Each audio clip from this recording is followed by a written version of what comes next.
এক কাপ চা আর 2 কাপ গল্প, লোকসংস্কৃতির এক অঘোষিত মঞ্চ। প্রিয় আপনজন, বাংলাদেশের প্রতিটি অলিতে গলিতে একটা মিল খুঁজে পাবে, চায়ের দোকান।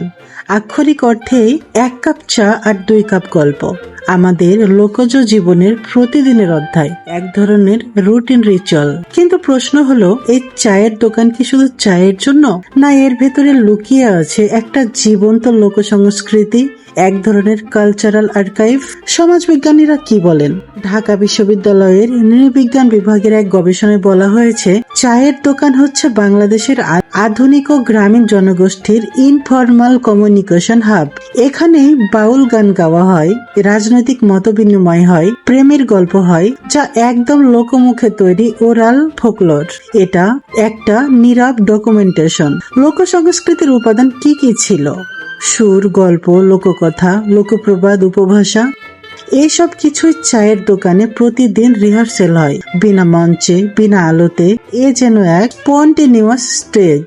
19 শতকের মধ্যভাগে ব্রিটিশরা যখন চা চাষ শুরু করলো, তখন চায়ের দোকান ছিল শুধু ধনী বাবুদের জন্য এ সিম্বল অফ ক্লাস। কিন্তু সময়ের সঙ্গে সঙ্গে এটি হয়ে উঠল গরিবের ক্লাব, শিক্ষার্থীর ল্যাব, কর্মজীবীর থেরাপি, এক ধরনের পিপলস প্ল্যাটফর্ম।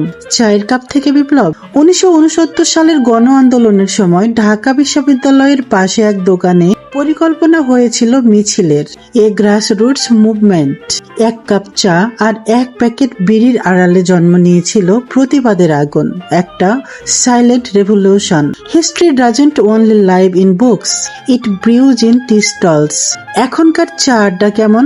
এখন চায়ের দোকানে ইউটিউব চলে, ফোন স্ক্রল হয়, তর্ক হয়, রাজনীতিতে আর হাসির শব্দে ভরে ওঠে বাতাস। এ এক ভিভিড সোশ্যাল সিন।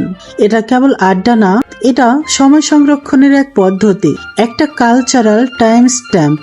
চায়ের দোকান কেবল চা না, এটা আমাদের লোক সংস্কৃতির ছোট্ট থিয়েটার, যেখানে প্রতিদিন নতুন গল্প জন্মায় একদম আনস্ক্রিপ্টেড ভাবে। জানার না জানার মাঝামাঝি যেটুকু বিস্ময়, সেইখানে থাকো, শিরিনের গল্পে থাকো। আর তোমার মতোই কেউ অপেক্ষা করছে এই গল্পটা শোনবার জন্য। শেয়ার করে পৌঁছে দাও প্রিয় আপনজন।